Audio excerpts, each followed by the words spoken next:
Hello everyone, today I am here with my Jager PMC chassis. Uh, it's actually on Ruger 1022 and I believe this would be the most beautiful chassis available for 1022.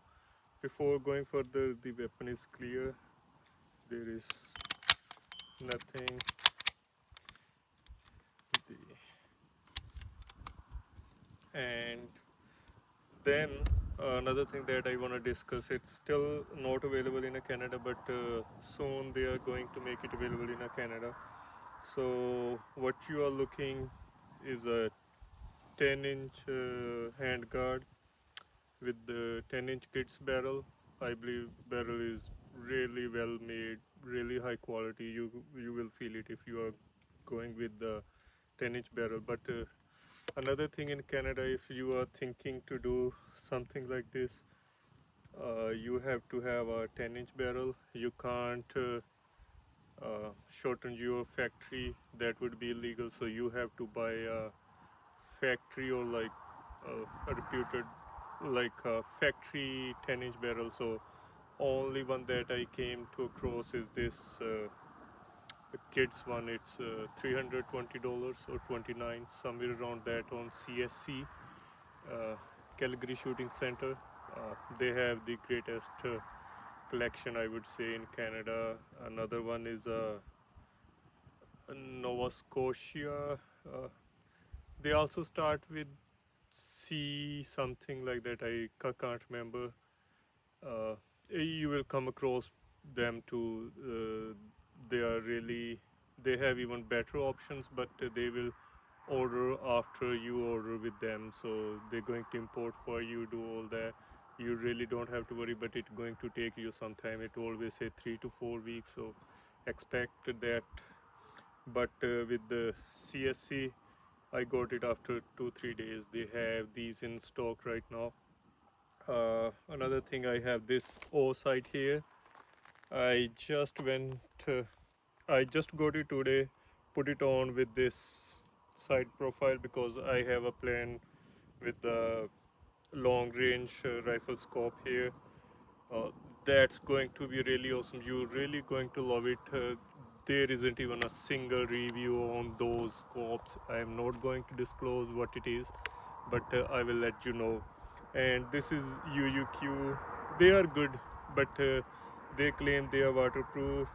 Shake to wake, those two things doesn't exist with my model. I am 100% sure this isn't waterproof. I will show you a picture. You will come to know the gasket doesn't go all the way around. So uh, and moreover, where this red dot, there isn't any protection over there. So I see there is a protection with those sides so that water won't go from this UUQ. I can clearly see all the electric components below. So that uh, doesn't seem like it's waterproof, or I might be wrong, but that's my observation. But for sure, the gasket, that's the thing that's make it a waterproof. So uh, at the very bottom over here, it doesn't connect with either. It go all the way around but doesn't connect at the bottom. I will show you a picture in video. So to make it illegal, you should have it at least 26 inches. So this one is a 26 and a 3/4 inches when stock is all the way in, with extended 30 inches. So all good. I did went through like how they're going to measure it right here or here, but I'm safe, so I don't want to get into any troubles. So let's see how does it shoot.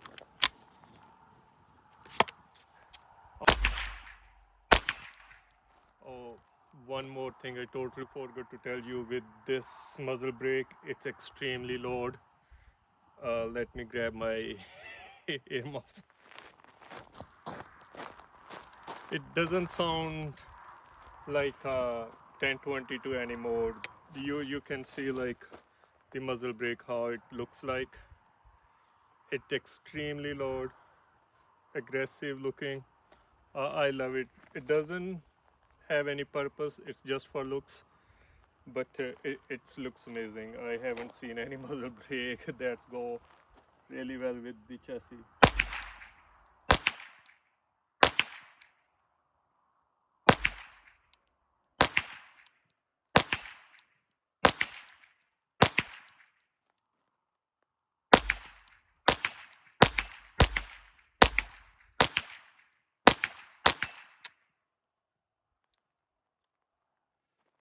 another mode that I would like to discuss with you is this SPI adapter with these magazines.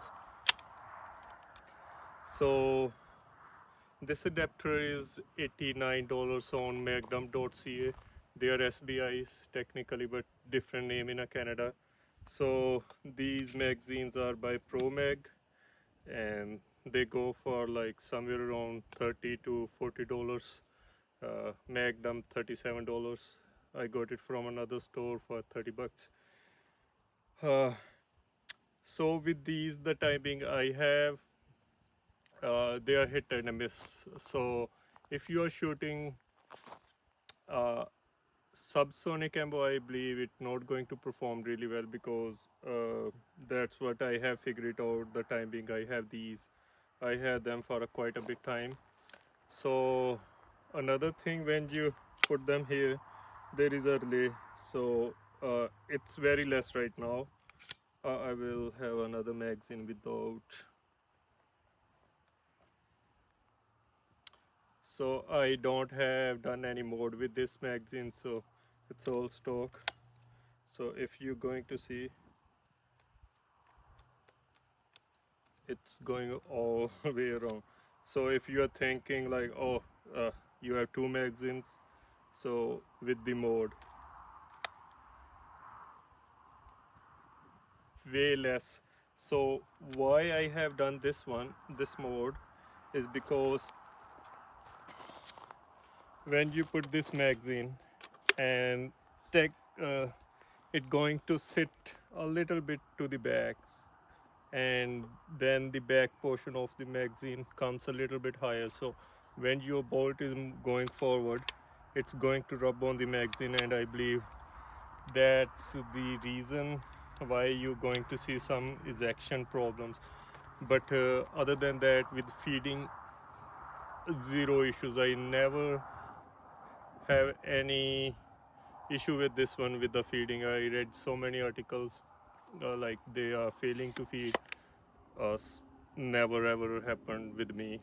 The only issue, and occasionally happen to me still, is it failed to eject. Sometimes the bullet shell just gets stuck over here and bolt close.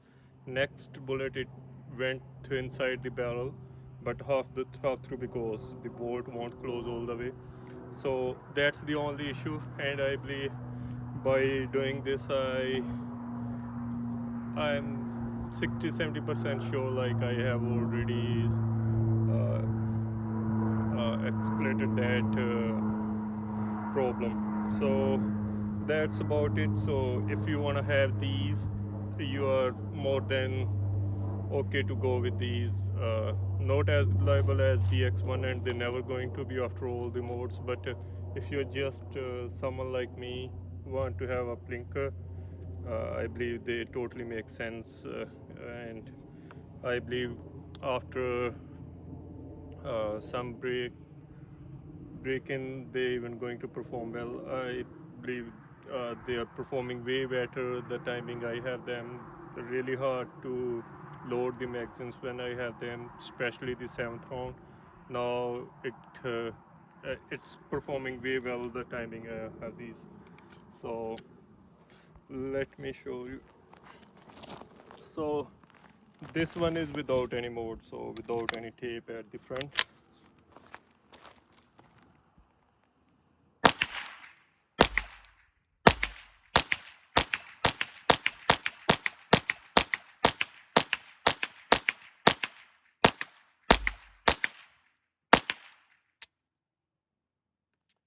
No issues this time with even though this magazine. So another thing that you have realized, a lot of smoke coming out. I believe the Agila ammo is like that. It's smell bad, but although they are really affordable, really good ammo, no issues with that other than their smell. So this one have the mode like I put electric tape at the front, only the front side if you want to do this mode.